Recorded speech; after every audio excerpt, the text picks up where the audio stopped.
Back on the yes, I am the savage. I got 'em mad after the bag. Hey, what's up everyone, this is Dante's Analysis and welcome back to my channel. So for today's video, I'm actually going to be doing a Throwback Thursday to a very popular album that I'm pretty sure some people will know about if you're a very old school hip hop fan. And the album that I'll be going over is Enter the Wu-Tang 36 Chambers by the legendary hip hop group called Wu-Tang Clan.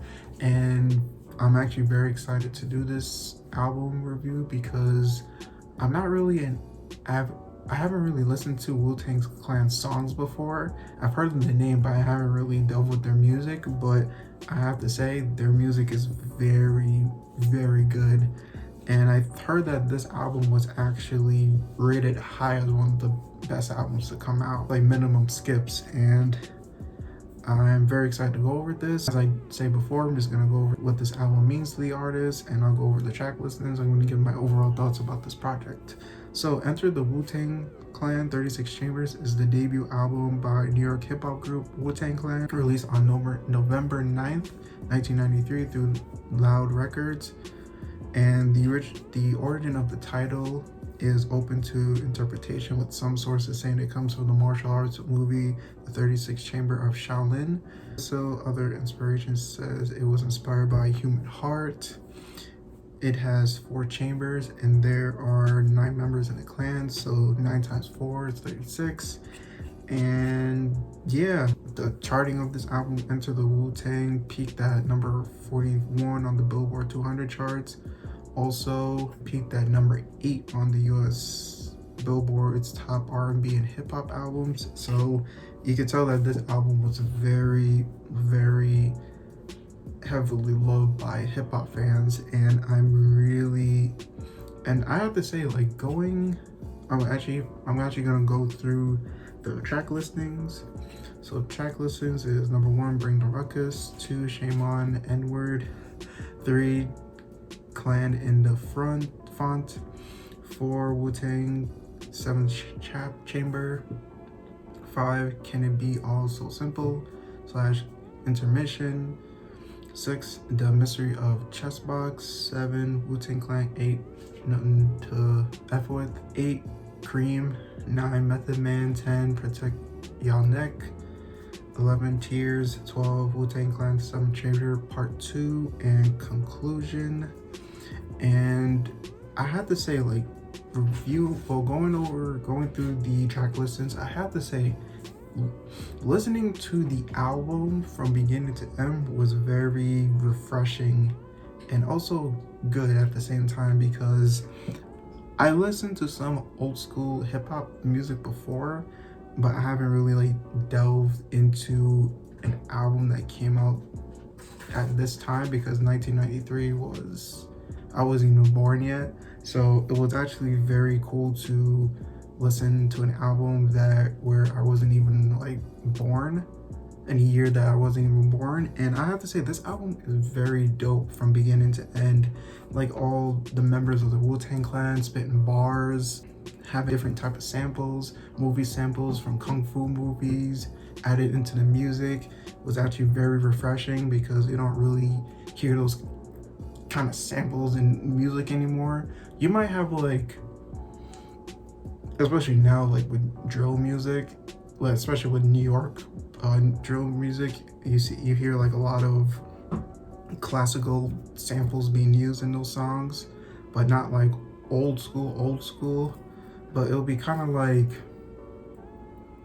almost kind of like mid 2000s kind of samples.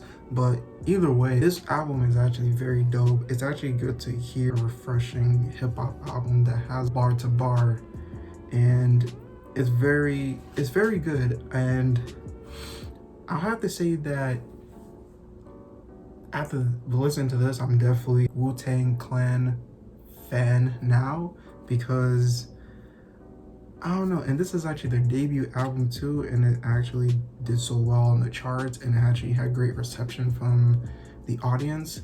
And I love that so much, because it kind of goes to show you that their impact and how they've reached certain audiences that related to their music.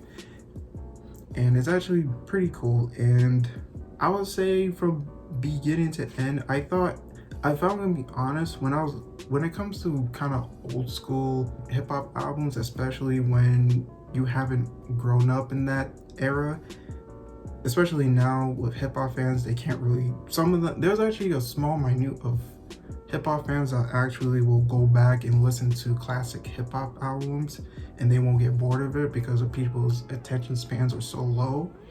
But with this album, I don't know, because like the beat selections from now to back then are vastly different.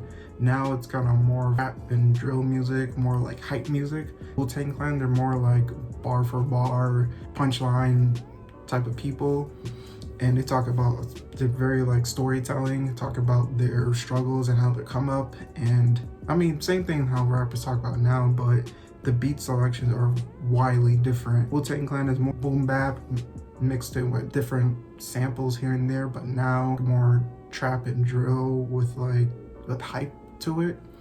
And that's the one thing I like about these albums back in the day, because these albums are actually constructed or crafted more differently than now.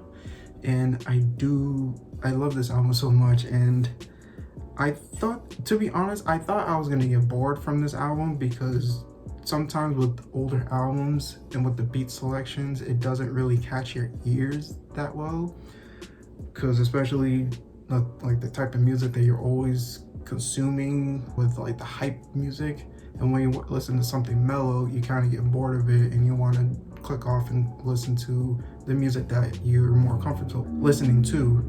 So I thought I was gonna get bored with the Wu-Tang Clan album, but I was actually it actually kept me afloat, and I kept on listening to it, and I was banging my head because I was like, yo, like these beat selections and with the classic samples from movies, kung fu movies, it's very refreshing. And I feel like that's something that hip hop is missing nowadays, because there's not really too much creativity going on now than back then. Because back then, like, there was so much creativity when it comes to crafting albums and construction lyrics, but now it's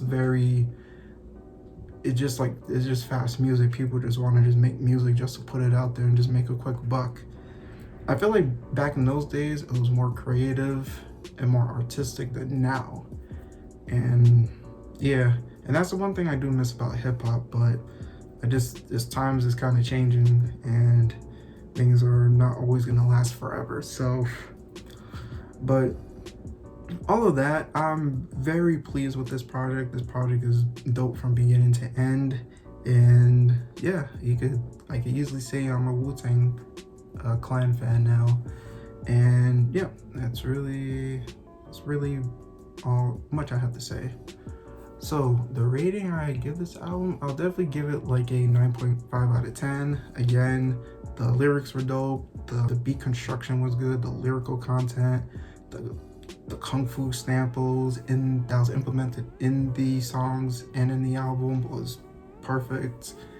And I just love this album very much, and it definitely does show you lyrical rap is not boring, because it makes you think and also reflects on your own life, but depending on what the artists are talking about. And I feel like nowadays there are some music now that you can relate to, but now I feel like the music is kind of a little bit more violent now than back in the day.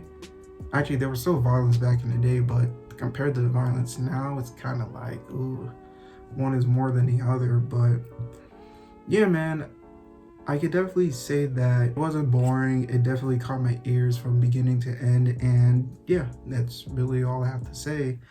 And I know the members are doing their individual things, and yeah, and to be honest, I'm actually kind of excited to see if they do come together one day, that they could make another body of work, but we'll just have to see. So, and also I gotta check out more of their discography, because I know they have a lot of albums they did together, so I gotta check those out. But overall, I enjoy this album from beginning to end, and if anyone that's watching, if you're like a big if you're like a hip hop fan that likes old school hip hop, I definitely will recommend this album to you because you will not be disappointed. So the rating I gave Wu-Tang Clan's Enter the Wu-Tang 36 Chambers is a 9.5 out of 10. And thank you guys for watching this video, and I'll catch you guys later. Bye.